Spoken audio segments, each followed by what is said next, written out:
Halo teman-teman, berikut ini adalah mobil-mobil murah harga 60 jutaan yang tampilannya keren dan masih sangat relevan buat dipakai anak muda zaman sekarang.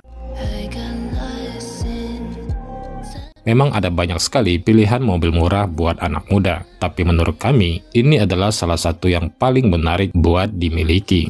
Apa saja mobilnya? Berikut ulasannya. Tapi sebelum lanjut, jangan lupa untuk di-subscribe dulu channel ini buat yang belum subscribe. Oke, terima kasih. Yang pertama, Honda Civic ES tipe VTIS transmisi matic tahun 2001. Ini adalah Civic generasi ke-7 yang mulai diluncurkan di tahun 2001. Dia hadir dengan varian VTI dan VTIS. Sedan sporty yang satu ini selalu menjadi salah satu pilihan utama anak muda di zamannya. Ini tidak terlepas dari desainnya yang sangat sporty. Mobil ini bisa dikatakan Civic yang paling ramah di kantong yang masih keren dipakai di zaman sekarang. Mesinnya D17A5 1700cc 4 silinder 16 katup VTEC. Tenaganya 130 horsepower, torsinya 165 Nm. Transmisinya matic 4 speed dan berpenggerak roda depan. Konsumsi BBM-nya dalam kota sekitar 8-9 km per liter dan luar kota sekitar 11-12 km per liter. Fiturnya, untuk tipe VTIS ini, dia sudah dilengkapi dengan rem ABS plus EBD, power window, electric mirror, tombol fog lamp, dual SRS airbag, head unit double din, AC dengan pengaturan lengkap dan heater, seatbelt height adjuster, vanity mirror sebelah kiri, spion tengah dynamic view, armrest untuk kursi driver. Dia juga sudah menganut flat floor, armrest dan cup holder di baris kedua, semua handle model retract, dan rem cakram di semua roda. Kelebihan Civic VTIS ini sudah pasti desainnya yang masih sangat enak sekali dipandang dan belum kelihatan ketinggalan zaman.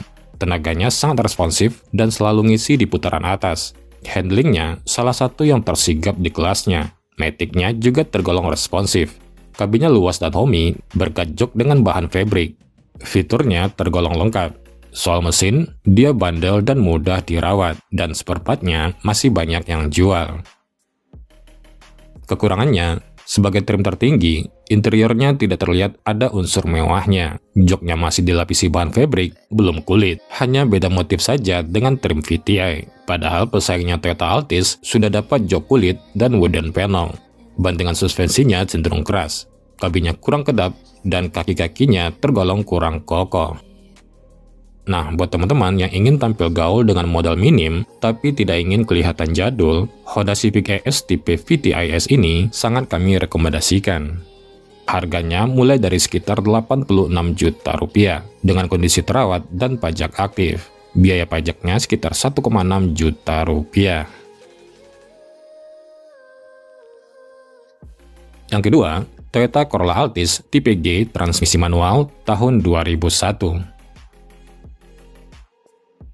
Ini adalah generasi ke-9 Toyota Corolla dan generasi pertama Toyota Altis. Meskipun bersaing langsung dengan Civic, Corolla lebih memilih jalur elegan untuk memikat konsumen. Hal ini juga berlanjut ke Altis, yang dimana menjadi Corolla pertama yang benar-benar menegaskan konsep elegannya dengan fitur yang banyak, jok full kulit, dan sentuhan wooden panel. Altis Gen 1 ini tampil lebih simpel seperti layaknya mobil elegan pada umumnya. Tidak ada unsur agresif sama sekali. Mobil ini menjadi pilihan yang paling masuk akal buat penyuka mobil nyaman, namun tidak ingin yang perawatannya terlalu mahal. Mesinnya 1ZZVE 1794cc 4 silinder 16 katup DHC EFI. Tenaganya 140 PS, torsinya 171 Nm. Transmisinya manual 5 speed dan matic 4 speed dan berpenggerak roda depan. Konsumsi BBM-nya dalam kota sekitar 8-9 km per liter dan luar kota sekitar 11-12 km per liter.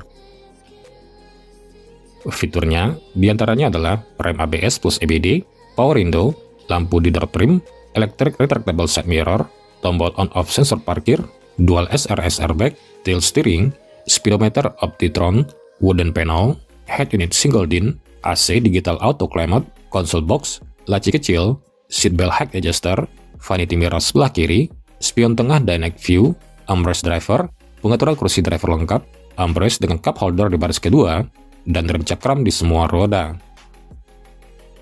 Kelebihannya, sudah pasti interiornya yang mewah dan nyaman. Bantingan suspensinya sangat empuk. Fiturnya banyak, kabinnya luas, dan kekedapan kabinnya sangat baik. Soal mesin dan perawatan, sudah pasti sangat terjamin karena ini adalah brand Toyota. Dia bandel dan tentu saja mudah dirawat. Kekurangannya adalah desainnya sendiri. Anak muda tentu tidak terlalu suka dengan desain yang serba membulat, terkesan terlalu simpel dan monoton. Jikapun ada yang mau, ujung-ujungnya pasti ada saja yang dimodifikasi. Handlingnya cukup limbung, head unit aslinya kelihatan murahan, dan kaki-kaki depannya mudah bunyi. Toyota Corolla Altis tipe G transmisi manual tahun 2001, harganya saat ini dimulai dari sekitar 63 juta rupiah, dengan biaya pajak per tahun sekitar 1,5 juta rupiah. Yang ketiga, Peugeot 406 D9 transmisi matic tahun 2003. Peugeot 406 hadir pertama kali pada tahun 1997. Mobil ini masuk ke dalam kelas compact eksekutif sedan yang bersengketa dengan Mercedes-Benz C-Class dan BMW seri 3. Mobil ini diimpor oleh French Motor Indonesia sebagai ATPM Peugeot di Indonesia. Namun kali ini kita akan mengulas yang D9 2003, di mana ini sudah menjadi model CKD-nya. Peugeot 406 sebenarnya ada dua versi, D8 di tahun 1996 sampai 1999 dengan mesin XU10 low compression, dan D9 dengan mesin XU10 high compression di tahun 2000 sampai tahun 2005 akhir. D9 tahun 2000 adalah versi CBU, kemudian di tahun 2001 sampai tahun 2005 sudah versi CKD. Di akhir tahun 2003 hingga akhir tahun 2004, muncul versi limited dengan beberapa minor facelift seperti jok kulit, sensor parkir, dan CD changer. Kemudian di akhir tahun 2004 hingga tahun 2005, muncul dengan mesin EW10. Mesin ini adalah mesin yang sama yang dipakai oleh Peugeot 407. Mesin ini lebih galak, tapi sayangnya tipe ini belum dilengkapi dengan cruise control.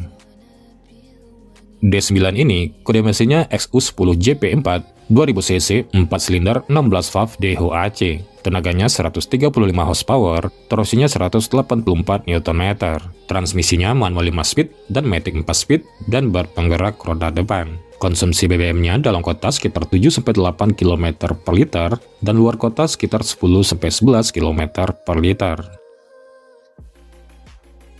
Fiturnya diantaranya adalah rem ABS plus EBD, power window, lampu di door trim, electric mirror, tilt steering, audio steering control, cruise control, auto wiper, wooden panel, head unit terintegrasi, AC digital auto climate, seatbelt height adjuster, vanity mirror kiri kanan, spion tengah dynamic view, armrest di kursi driver, pengaturan kursi driver lengkap, armrest dengan cup holder di baris kedua, kray untuk kaca belakang, akses ke bagasi, dan rem cakram di semua roda.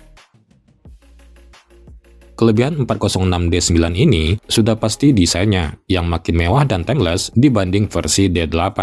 Mesinnya lebih bertenaga karena sudah high compression. Interiornya mewah dan luas. Fiturnya jauh lebih banyak dan lebih modern dibanding Altis dan Civic ES. Rasa berkendaranya antara sporty dan comfort karena bantingan suspensinya lembut tapi handlingnya masih tergolong stabil. Kekurangannya adalah perawatannya. Dia tidak semudah Civic ES dan Altis. Namun kalau dapat unit yang terawat, perawatannya juga tidak terlalu ribet. Dia banyak sensor-sensor, jadi cukup rawan bermasalah jika tidak dirawat. Mesinnya juga cukup sering mengalami panas berlebih, namun sudah banyak yang menambahkan extra fan. Jadi tidak bisa dipungkiri, ini bukan sedan buat pemula dan bukan buat orang yang hanya butuh mobil untuk memudahkan aktivitas saja. Jika Altis menang mewah dan suspensi yang empuk, sementara Civic LS menang desain dan handling, Peugeot 406 D9 ini adalah gabungan antara keduanya. Desainnya cantik, kabinnya mewah, fiturnya banyak, dan bahkan lebih canggih karena sudah ada cruise controlnya. Harga Peugeot 406 D9 transmisi matic tahun 2003 sekarang dimulai dari sekitar 63 juta rupiah. Biaya pajaknya sekitar 2,1 juta rupiah. Nah, itulah mobil murah 60 jutaan saja yang paling cocok buat anak muda yang desainnya belum ketinggalan zaman dan masih relevan buat dipakai di zaman sekarang. Semoga video ini bermanfaat. Sampai jumpa di video berikutnya.